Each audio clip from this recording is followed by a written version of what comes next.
This is Brittany Blackwell, host of the Resilient Teacher Podcast, a proud member of the Education Podcast Network, along with this podcast. Each show on the network is independently owned, and the views expressed may not represent those of other podcasts. For the best education podcasts, visit edupodcastnetwork.com.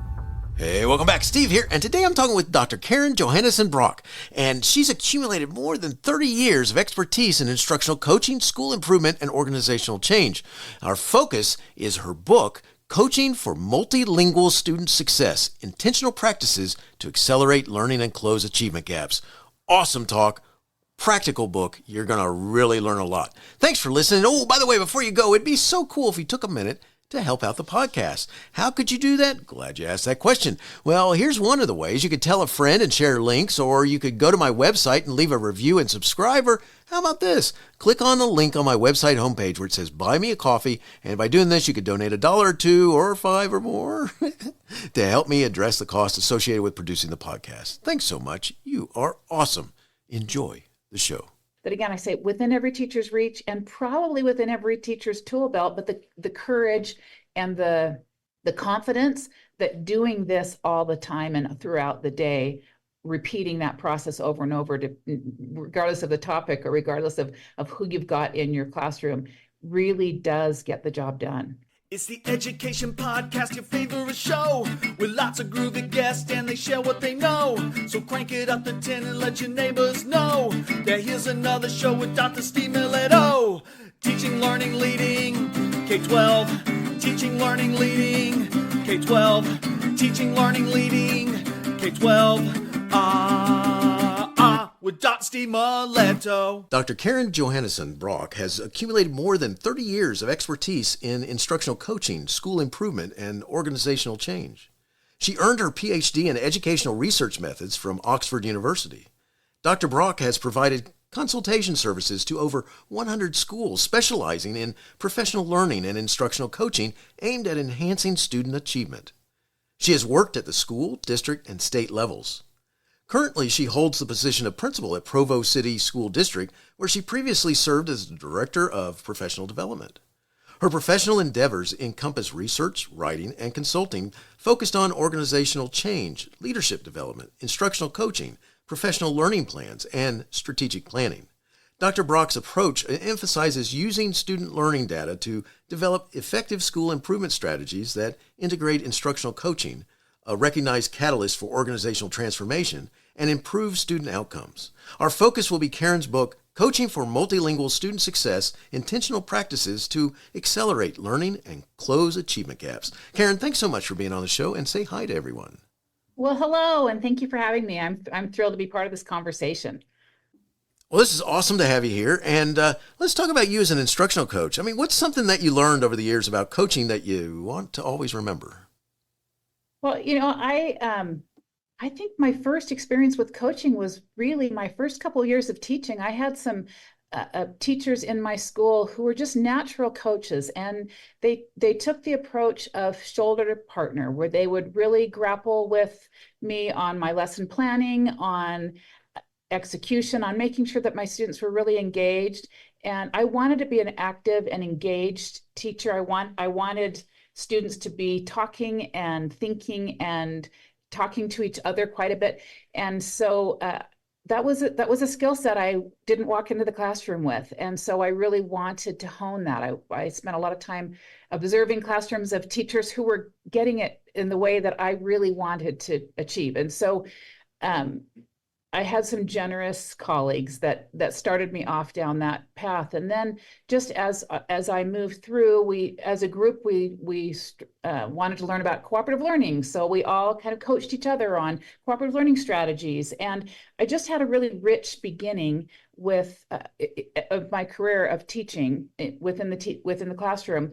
And when I moved into a role as administrator and moved into my research, doing my doctoral work, I came across the research that backed up why coaching is so important, and have really incorporated coaching into all of the work that I have done since. But it really started with colleagues shoulder to shoulder, talking to each other and working through a lesson that I think, whoa, that didn't work. What should I do next? And not as somebody coming in as my expert telling me how to do it, but sitting with me and talking about what's the next step, and if I were to try it again, and which kids were with me, and which kids could I have structured the lesson around in a different way that would have been more supportive of their learning. That's awesome. Appreciate you sharing that. All right, so we're going to be talking about your book here in a minute. What inspired you to write your book, Coaching for Multilingual Student Success? Well, I coaching is my thing. I really feel like it is the center of teacher learning. We just learn so much more quickly when we're talking to each other and grappling with a problem set. And the more I dive into where we are nationally, we have a problem that we're not moving our multilingual students. Our multilingual students are not thriving, and our gap continues to grow. And we've collected data as a nation on our multilingual students and the gap, and since about 1970, and we haven't solved this problem. And so I took on the multilingual student and the learning gap as the problem of practice for an example all the way through the book. I'm probably, if I chose a different topic or stayed generic, a school could say, yeah, we don't really have that problem. But the multilingual student learning gap is a national problem that we really can solve. It's something that, with some tweaking of great instruction, we really can make sure that our multilingual students are thriving and catching up, and the strategies are within each teacher's reach. And a school acting on the research in the book really could start the year focusing on this problem of practice and finish the year with every classroom able to address the problem of practice and see real student success. So this is not a 10-year plan, a 7-year plan. It's not even a 3-year plan, though you could continue on this conversation over years. But it really, within a couple of months, every teacher could be supported sufficiently to make the changes that are needed to help the multilingual student in the classroom. And I feel like we need to be a little more urgent on making sure that we have intentional plans to get this job done this year. That's awesome. And as a teacher, my first teaching job was in a school where there were an amazing number of languages spoken. Matter of fact, talk about eye-opening as a teacher when you find out when you're talking to everyone. And I had one young lady who was from, I think she was from China, who used a dictionary. And so she was flipping through the dictionary all the time. Sitting next to her was a young man from the Philippines who was a hoot. And he spoke English very well. And he would help interpret for her when she couldn't figure out what I was talking about. But I had people from Afghanistan, I had Africa, I literally had the entire world almost represented, including people who were born and raised in the U.S., but it caused some interesting issues for me as a teacher when you realized, and I'll go back to the young lady with the dictionary, because I learned something huge then, and because the one day the gentleman who's sitting next to her, the young man, he looked at her, and because I saw that she was flipping.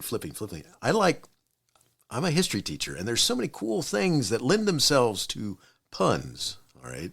And so I had said something that was meant to be funny, which a lot of the kids laughed at and thought it was funny, or were humoring me at least. And I saw her flipping back and forth, and he says to her, he taps on her desk, and he looks at her and he goes, "It's a joke." And he said that twice. And she looked and she went, and she closed her dictionary. And it was, I'll never forget it. And so that lends me to this. I mean, in the introduction to your book, Coaching for Multilingual Student Success, you note, despite the persistent need for specific instructional supports for multilingual learners, few teachers are adequately equipped with the skills to meet their unique learning needs and challenges. So could you talk about that? Well, yeah, and I would say that few teachers feel adequately equipped. There are the strategies that we're using for the striving readers would go a long way in this conversation. And if we're intentionally teaching comprehension strategies, if we as teachers are using background knowledge, intentionally teaching vocabulary before we do a close read, before we have, and then really engage students in some good conversation about the close read, and then have students write. And this could be a paper, or it could be a statement on a sticky note. But if we can go through that cycle, which it's within every teacher's reach, then that goes a long way. And I think we get confused with when we're saying, well, what do we do with multilingual students? I don't know what we do. I don't know how to teach phonics. When some of those kinds of comments that I often hear, I haven't been prepared to do this kind of work.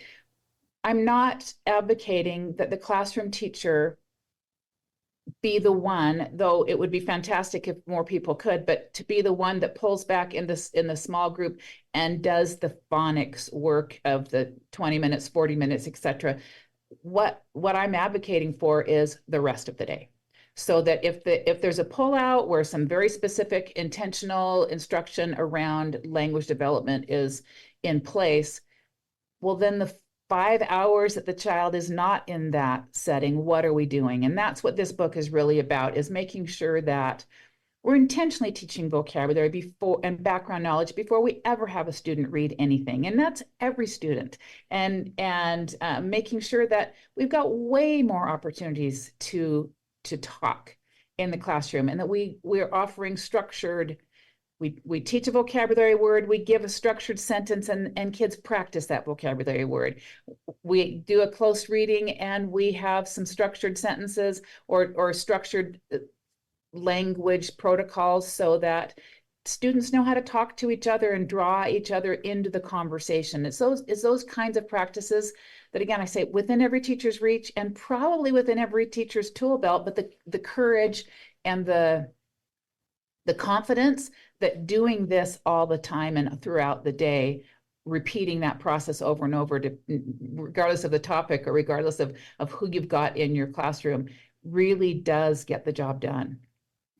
That's awesome. And, there's so many different ways it materializes. So I was telling you that story with the young lady with the dictionary. In that same class was a young man who took notes in Vietnamese.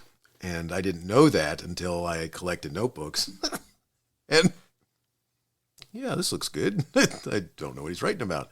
And it's just interesting because there's so many different ways that it materializes where you could be helpful to them as a classroom teacher, especially if you understand a little bit more about what's going on. Because I wasn't going to be able to learn Vietnamese in the short time that I had the young man in my class, nor Chinese, but being able to have some strategies or so forth to use with them to help them understand and be able to interact with you in the classroom instead of, in some cases, someone who's sitting there just quietly passing the time while you're in there and not understanding or wants to sleep or something like that. So. Right. No, and that is such a great point. Of the kids who are coming into our classrooms already able to read in a different language, it is so much easier for them to move their current vocabulary into English. So developing English academic vocabulary sometimes means interpreting a word from one language to another, and sometimes means learning a whole new concept. And the students who have academic language and skills in a different language, the transfer process is much is more accelerated than those who are starting from no vocabulary in that specific, or no background knowledge in that specific area. And I think we underutilize that skill that those students come in with. They're not coming in with no vocabulary. They're coming in with limited English vocabulary. And I think that's an important distinction. Oh, so much so. All right. So let's talk about, let's get a little commercial here. I mean, who's your target audience and why should they read your book, Coaching for Multilingual Student Success? So kind of put that in a nutshell. Well, again, back to the problem of practice. We're not making the progress that we hope to make to closing the achievement gap. So this is a book directed to school teams. This is a book with a process and some intentionality, and every chapter has some discussion questions and some where are we now, what's our next step. in this process. And it's intended to be for a school that recognizes we're not making the progress that we need to close the learning gap with our multilingual students. So here's a plan where we can step by step go through it and coach each other. Peer coaching has a good effect size where we can utilize our instructional coach effectively. If you don't have an instructional coach, I've given you some guidance to put together an instructional coaching plan. It all starts with the professional development plan that every teacher is part of and can articulate, and it moves through that to every teacher needs a thought partner. Every teacher needs somebody who can accelerate their learning on a skill, and that's what this book advocates. So I'm hoping that principals will pick it up and will look at it, and or a teacher in the building will come to the building and advocate. We could do this year. And that's, I think, that I want some urgency around this topic and some belief and understanding that this year, we're starting a brand new school year. Let's start with a process and a plan that we can really address. And then hopefully that a school putting this process in place can see, oh, actually, when we look at our data, we could do the same process in math. We could do the same process with engagement strategies. Whatever it is that the school is recognizing that this will move them to the next spot so that students are even more engaged and more able to master the material. This process works with every problem of practice. So that's the hope that I will see is start with multilingual students and keep this in play each year. That's awesome. I think back to when I started teaching, and it would have been nice to have had your book. It would have been nice to had, because instead what I had to do was I went out to colleagues in the building and said, all right, I'm going to need some help here, and got some good help and suggestions. But yes, having some access to material like yours would have been a lot better. At least a good head start there. So. And one of the things that I came across early in my doctoral research was Joyce and Showers and the model of first we start with everyone reading or learning about or getting the same research. So there's the random acts of coaching and the random acts of professional development that I really am trying to encourage that we rethink. This is a profession that should be more intentional about making sure professional development solves a problem. And so lots of people have lots of opinions about different approaches, and to say, as a school, we're going to research this. This is the article we're all reading. This is the person that's coming in, the consultant that's coming in to talk through these strategies. From there, we're going to make an implementation plan, and we're going to track our implementation, and we're going to use data to see, do we have implementation, and are students more engaged as a result of what we're doing? And that's an intentional quarterly, so where are we now kinds of conversation. It's not a wing and a prayer. It's really how are we doing? So now it's October. Did we implement our last assignment? Are we seeing some changes? Okay, so now what do we do before December? So that we're really mapping it out in the same way we map out student learning. This is awesome. And I got to tell you, what I keep thinking about, and as I was reading your book, I kept thinking the same thing, going, yeah, I'm in my 38th year in education, and so that was a long time ago. But at the same time, I needed something like that because you're very well right. When you ask colleagues, you get different sorts of thoughts about things, and and that time I just needing help. So it's like the one who came with the most suggestions, that's where I went. So we did something. All right. So what's a multilingual learner? Let's when you think of that word, what is it you're thinking about? Well, multilingual learner is a term that I like to use. I mean, we there's several terms that address the student who is learning English. I like multilingual because it brings in It brings in several different categories of learner. We're focused on learning English, but multilingual implies that they could have more than one language. They could be very new to the country. They could have been here a while. I really feel like multilingual encompasses many different aspects of language learning. And luckily, the instructional strategies that we use don't have to be entirely different. When I'm talking about when we are not in the pull-out, intentional, intense intervention type instruction, but I'm really talking to the classroom teacher, and I'm talking about the rest of the day. Certainly we want to have specific goals for each child for where they are with their language learning, and that's something that the classroom teacher needs to be addressing, and pulling student aside or doing small group with some work specific to what that student needs, maybe pre-teaching before we go into a lesson, or reteaching at the end of a lesson, those kinds of things that we do as teachers. But when we're talking multilingual learners, we're talking about, can we get this child who is not proficient in academic English moving toward that goal? Gotcha. I appreciate you sharing that. I like to establish what you're thinking about, so as we talk more, as we move on, that we all have the same picture in mind. So let's go into, I'm not going to go into all the chapters, but there are a couple that I want to make sure I point out some things. And one of them is chapter 2. You introduce the reader, in an early fashion in your book, to the professional learning plan. So what is this, and why is it important? So important that's right there at the beginning. Yeah, well, what I have found when I have been working with coaches, I probably worked with coaches for the last at least 25 or 30 years, working in different capacities with coaches.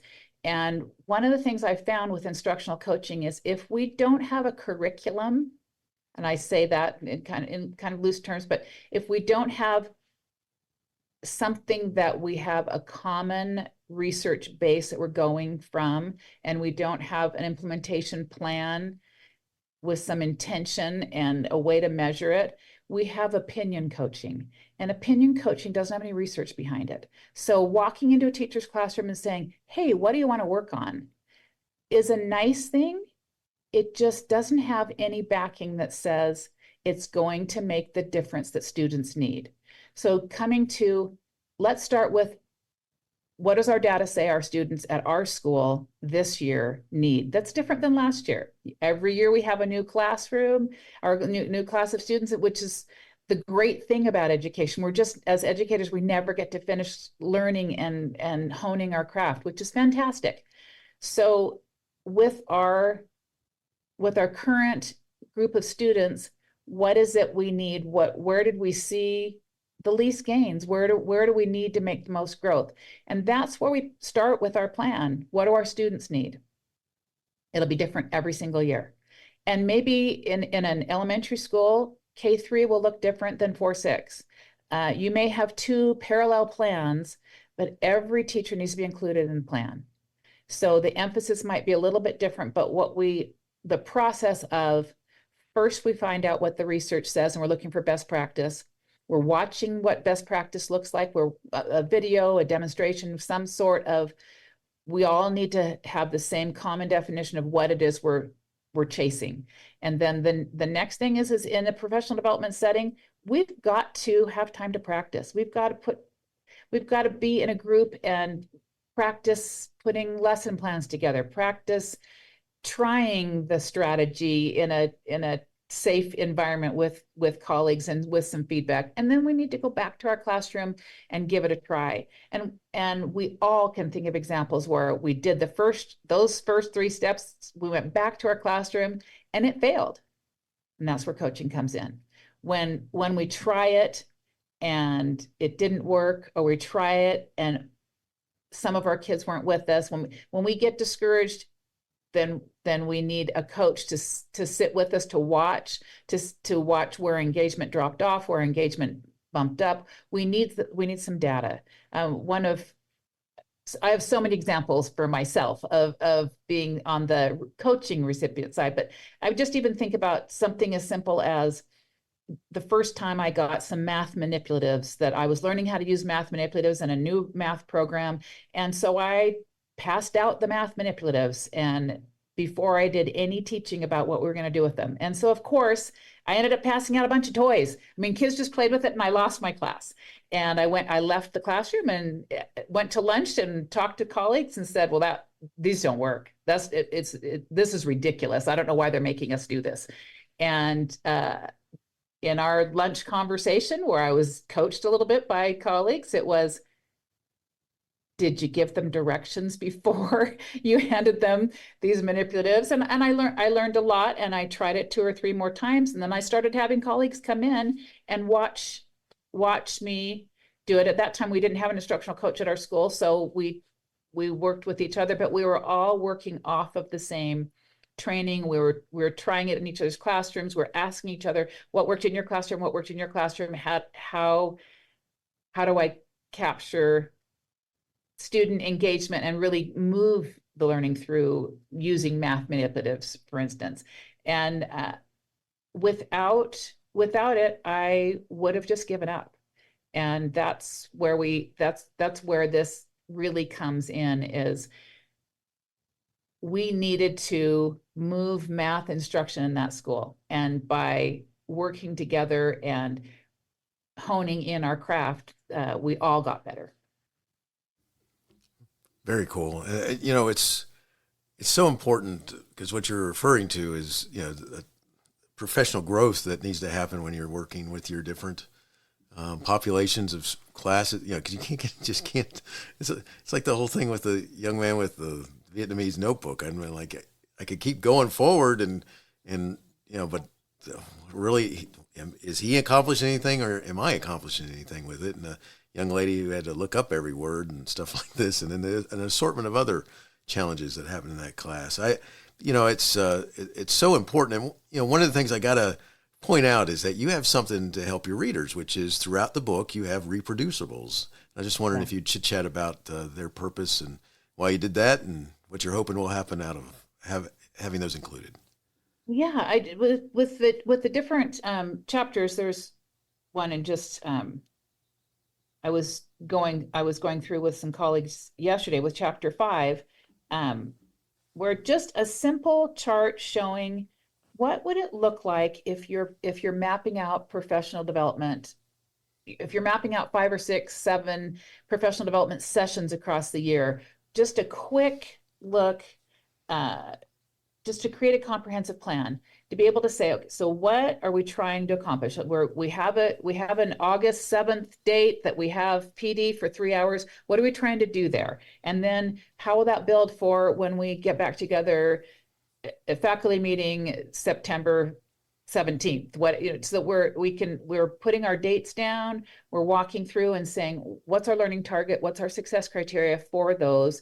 And if you map it out all on one page, suddenly you're seeing, okay, by the end of the year, we can land here. That's what we're trying to do. And so we can backwards plan and say, I want every classroom to be able to, that every classroom has, the thing that we're working on this year is, every classroom has some protocols in place where students are able to give each other feedback on their work. So what is the backwards planning that has to go into? Students are very comfortable, and we have 2 or 3 times a day by the end of May where students are turning and talking and giving each other feedback on the math problem, on the reading process, on the STEM activity, whatever it is that we're saying, this is a process we're going to put in our classroom so that our students are talking more, they're giving each other feedback. There's a great piece of research that says 80% of the feedback that students get during the school day is from peers. The problem is 80% of it is wrong.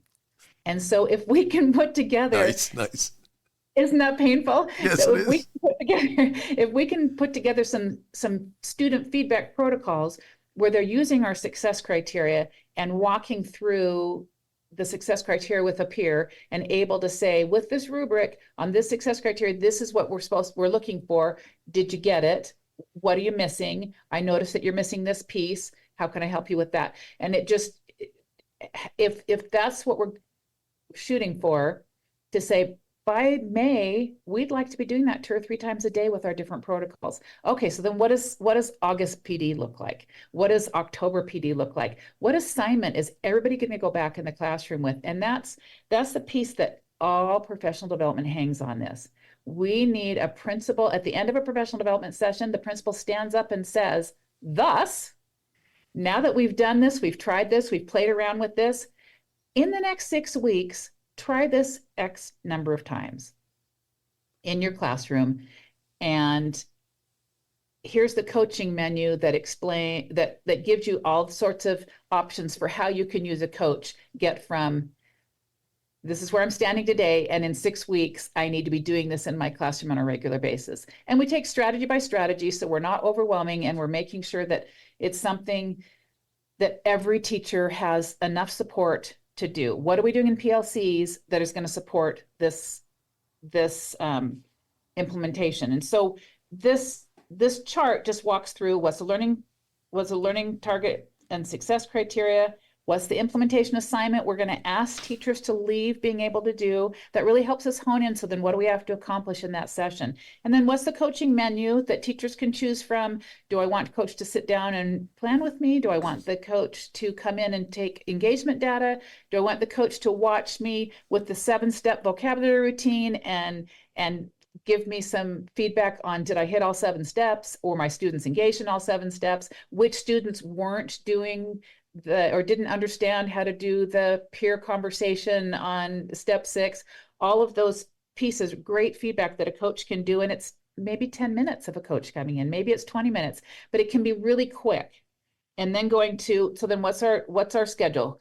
Do we have enough people to support? Do we have enough time to support? Did we resource this correctly? And then how many hours are we talking about? And so that by the end of the year, we can see, Linda Darling Hammond says, usually it takes about 50 hours to get deep implementation. So can we do one quick glance and be able to say, is this plan going to get us to every classroom?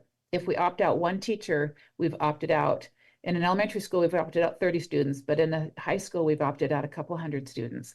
And so that's where we have to really look at, is our plan done? Did our plan include every classroom? And will students have a different experience because we have supported each classroom? So each reproducible is intended to help move the process and move that conversation so that it's more checklisty. We can read a chapter, but then to say, all right, let's get busy. What is that? What are this chapter? And so that's what the reproducibles are for. Okay, let's fill this out. Let's talk this through. Are we going to be where we want to be at the end of this year?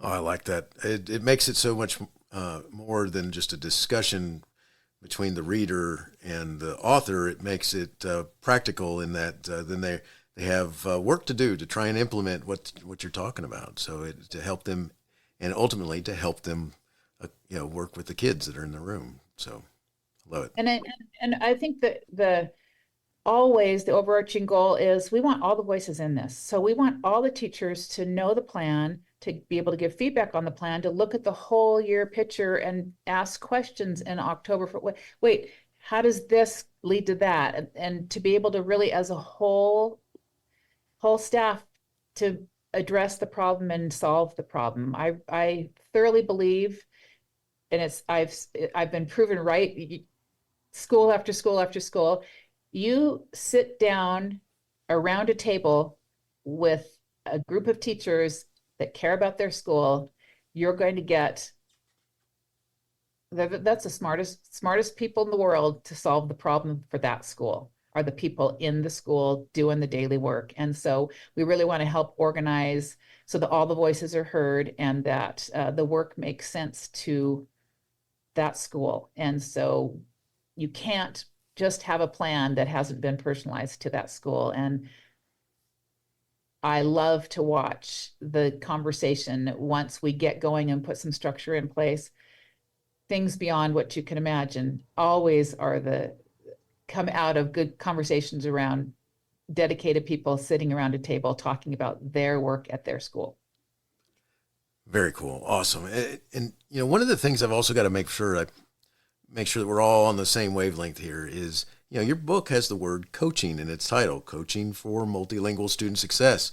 And so can you, like we did with Multilingual, can you also make sure that you say a little bit about what coaching is to you and what it's not? Yes. So Joellen Killian has a great article that came out in 2010. It's free. It's on the ASCD site. If you just search coaching heavy, coaching light, it really has moved so many people. When I give people that 2-page article, lights go on, and I've referred to it in my book, but she really just gave a very quick, very nice way to define instructional coaching. Instructional coaching is the implementation piece. It's a person at the school that's dedicated to, in a non-evaluative way, going into a teacher's classroom and working with the teacher on next steps to implement the school improvement plan. So when coaching is, there's lots of books on coaching. There's lots of talk around coaching, and it's a huge investment. I mean, professional development is like, last I checked, was like an $8 billion with a B, billion dollar industry in America. And coaching is expensive, and we really need to use that resource effectively. And when we are focused on implementing the professional development plan, coaching works, and it is fast, and it makes a huge difference. Lots of good data around putting the plan in place and having coaching be the vehicle that moves the plan forward. And so coaching to me is, we have a professional development plan and we have an assignment. And with that assignment comes a coach. And the coach will help you move your classroom from what you're doing now to meeting the goals, so we're able to really accelerate student learning. The most effective coaching is with an excellent teacher. We move student achievement more quickly and more deeply when we've got a teacher who is already good at their craft. Absolutely, we always should coach new teachers. It is a slower process to coach new teachers, and a lot of systems have been built around a coach is for a new teacher, or a coach is for the good, or is for the new and the bad. And it's a remediation kind of a process. And it certainly can help remediate a struggling teacher. Our biggest bang for our buck is our solid teacher learning a new skill. That's where we see the greatest gains, and it's quick, and it makes a huge difference. It moves everybody, and that's what I love about it. It's very personalized, and it's not opinion coaching. It's not equivalent to being a student teaching supervisor, which again are things that people, oftentimes I hear veteran teachers say, I wouldn't even know how to use a coach. Why would I need a coach? That's a little bit offended about having a coach. And when we talk through here's our professional development plan, this is what we're trying to accomplish. We had a very successful coaching process in the last couple of years, where we worked on a very specific process to move students in reading, in K3 reading. And just having a coach in the back of the classroom helping with observation of the protocol that the teachers were trying to put in place moved our teachers just exponentially, so that the next thing we tried to implement, they were saying, where's the coach? When is the coach coming to my classroom? And that's music to my ears. That's what I want to hear. But instructional coaching is personalized to the teacher. What's your next step on implementing this plan that we as a school have decided is our next step to accelerating our student growth? That's awesome. I appreciate you talking about that. It is funny because in education, people tend to get offended by having coaches assigned to them, or that they have to choose a coach or interact with a coach. And you have CEOs of massive companies who have coaches who know that they need a coach, and we have a different we have to correct the approach to it, and I think it's because so many people talked about it in using it as a remedial type of thing instead of helpful for your growth type thing. So yeah, good stuff. All right, so chapter 6 is one of my favorite chapters, and it's called Organizing Professional Learning for Your Instructional Coaches. And to me, this is often left out because you're an instructional coach, therefore go instructional coach. And, so why is it important? Well, then being an instructional coach is not the same skill set as being a teacher. It's an entirely different skill set, and it takes some real work, and it's easy to fall into, like I said, we all experience a student teacher supervisor where it's a little bit of a move over, let me explain to you how you could have done that, should have done that, etc. And that's not what this is. This is collegial. It is based on research. It's a different way of talking to people. It's a way of making sure we're honoring the strengths of the teacher, that we're honoring that we're walking into somebody's classroom. We must be invited in, and we must be inviting in our approach. It's making sure that the, dare I say, sanctity of the classroom is honored. That's not an evaluation, and that's a hard skill set, and it's some hard undoing. And I go back again to, it was really helped that the transition to coaching. Joellen Killian has some really nice pieces with how do you move to a new way of thinking about teaching, so that you are the support structure and part of the support structure in moving teaching forward. And it's becoming the coach needs to be a learner themselves, and they need to honor that teachers are learners, and we have to always be willing to hone in on the new problem of practice. We're never done. And for me, that's the most exciting part of education, is that every year it's a challenge, and every year I can use all of my skills and still have a couple of areas that I need to find a new way of approaching. And the coach really speeds that up, but it takes listening, and it takes being able to go and dig in and find the resources and do some work side by side with the respect of the teacher. And I think that's the one of the keys is you're not an evaluator. You do not evaluate. That you're not a supervisor, you're not an evaluator, and your day is spent. We really need to spend about 80% of the day in the classroom working with teachers, and that's hard, and it's intimidating. And so our work with coaches is making sure that they are steps ahead of whatever the instructional strategy we're trying to learn. They've got to be ahead of the learning curve for teachers, so they can come in with resources and ideas and really be that thinking partner. And that's hard. That's hard work. Oh, I totally agree. Very much so. We've got, one of the things that you talk about in your book is that paying attention to new teachers and making adjustments for them. Can you talk to that just a little bit?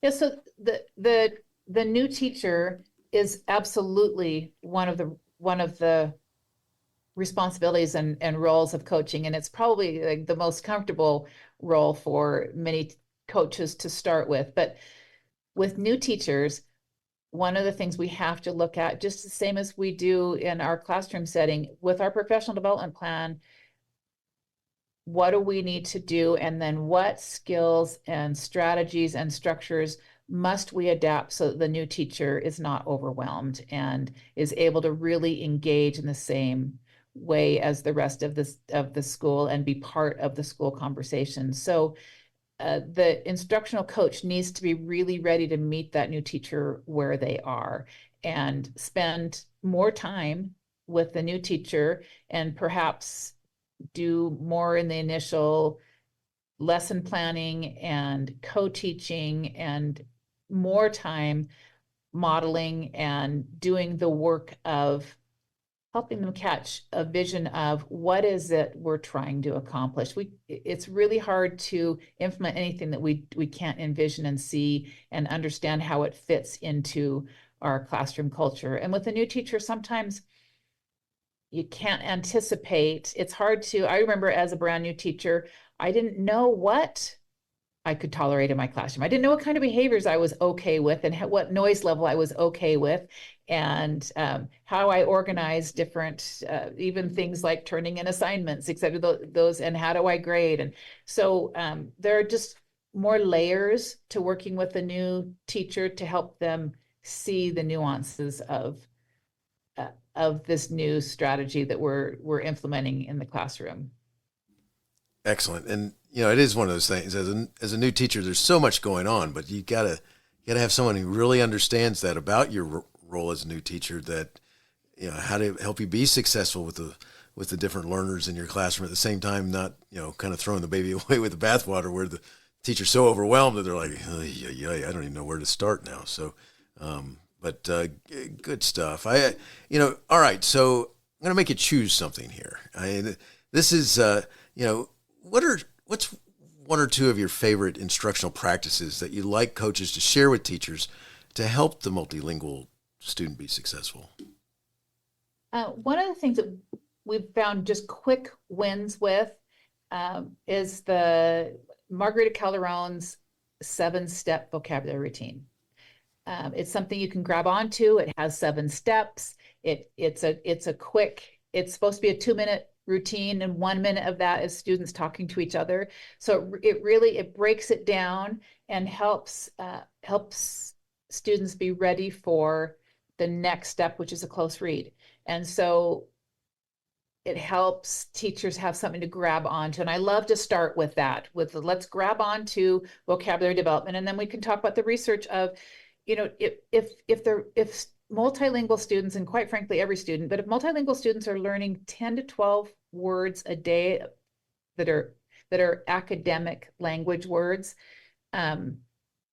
they're really accelerating their ability to comprehend what's happening in the classroom.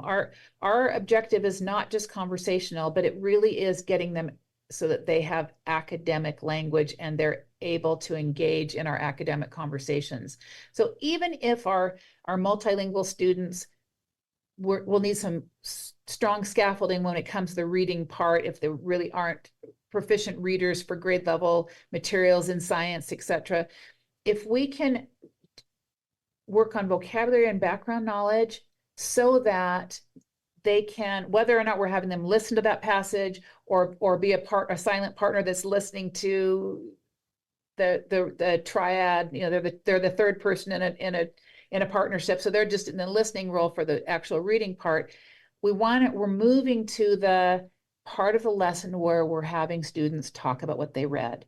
And if we can start with vocabulary, read a passage, and then move to, so then what do we know about that passage? And let's talk about it. And here's some sentence starters, and here's some structures of conversation using the vocabulary. So we've seen the vocabulary when we were taught it, then we read it with the vocabulary in it, and now we're going to talk using that vocabulary. That process is, again, within every teacher's reach, starting with vocabulary, but not ending there. We don't want a list of vocabulary words. We want a couple of vocabulary words that they're going to encounter when they're in the lesson, and then we're going to talk about it. And guaranteeing lots of talk in the classroom are the kind of that process, so that they have something they can write. And again, it might be a couple of words on a sticky note. It might be a paragraph. It might be a couple sentences. It might be done in a group. It might be done individually. But can we use vocabulary throughout that process? And that's a great place to start. I know I snuck in four strategies when you asked me to do one, but it's a process. So starting with vocabulary. That's great. I appreciate it. 4, 1, we're good. We're good. That's it. And so awesome. And, one of the things I learned in working with multilingual learners is that depending on where they are, where they're from, and country where they came from, and how much schooling they may have had, because some of them struggle with their own language, nevertheless English. And, one of the things I really discovered, which sent me to reading more about, was the idea of how some of the kids can get really good at making you think they understand things because they become good at conversation, but not at academic language. And so the teacher can get fooled that they're getting them.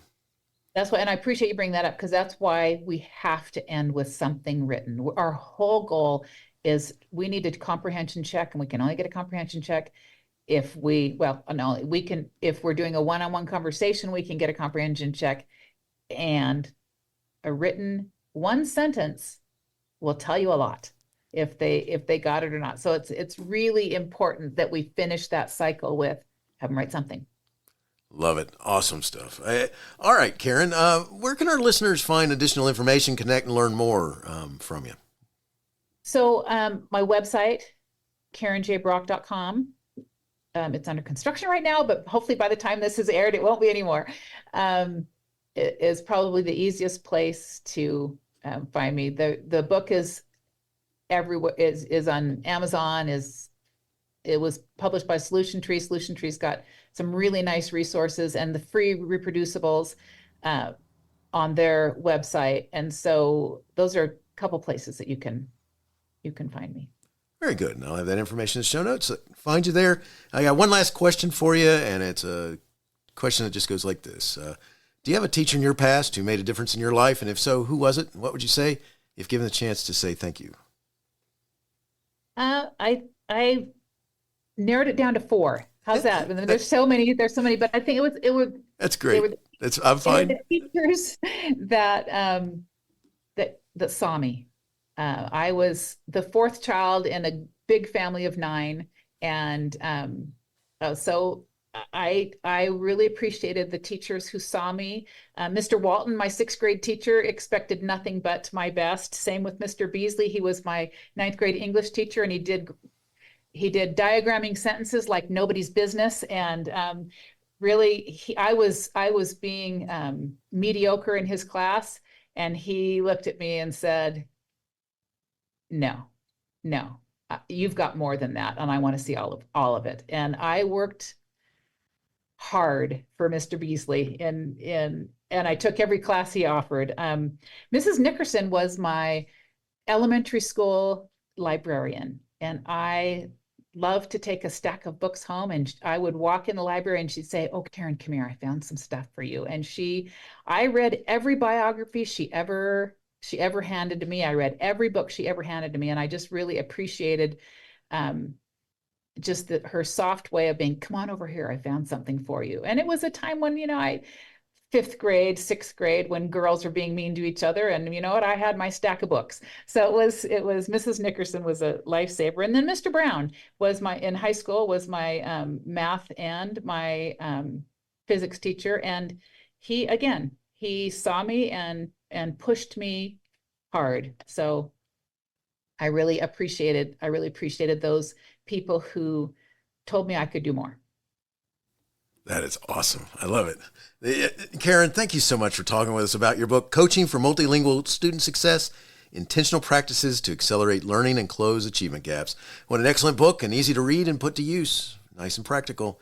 Wishing you the best in all you do. Thank you. Hey, you have been listening to Teaching, Learning, Leading K-12, a podcast to help you help kids achieve their dreams. Teaching, Learning, Leading K-12 is a member of the Education Podcast Network. Podcasts for educators, podcasts by educators. Teaching, Learning, Leading K-12 is a member of the podcast network based in Canada called Voice Ed Radio. Voice Ed Radio, your voice is right here. The opinions expressed on Teaching, Learning, Leading K-12 are those of the guests and host. Teaching, Learning, Leading K-12 is intended to share ideas, advice, and suggestions. Teaching, Learning, Leading K-12 is produced for educational purposes. Hey, thanks for listening. It would be awesome if you visited my website at stephenmiletto.com and connected with me, left a review, and listened to more episodes. And by the way, you could also share it with your friends, with your family, and your colleagues. Thanks so much. You're awesome.